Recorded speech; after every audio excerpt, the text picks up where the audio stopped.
Welcome back to the Entrepreneur's Advocate with award-winning lawyer, author, and blogger David Feldman. My name is Clara and I'm here once again with David at his office at Richardson Patel in the iconic Chrysler Building in Manhattan. David, you literally wrote the book on reverse mergers. Why are reverse mergers still attractive in today's market? Well, in the last few years, reverse mergers have resurfaced as an appropriate alternative for companies either not qualifying for a traditional IPO or just preferring to avoid the time, cost, and risk, even where an IPO is possible.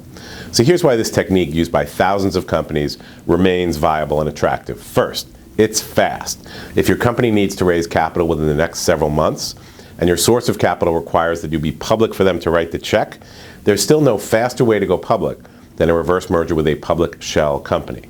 Second, it's cost effective. A reverse merger remains much cheaper than a traditional IPO, even including the cost of purchasing a shell. Some shells, especially so-called Form 10 shells, formed from scratch and very clean but not trading initially, can be quite inexpensive relative to shells trading over the counter. Third, the seasoning is okay or it's bypassed. In a reverse merger, the SEC seasoning rules don't matter if you're willing to trade over the counter for a year while adjusting to your public status, or you can raise a public offering of at least $40 million.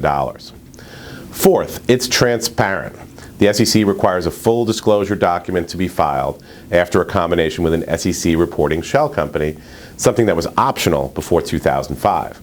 This ensures that investors have the same information as in an IPO registration statement almost immediately after a reverse merger. And fifth, there's less dilution of ownership.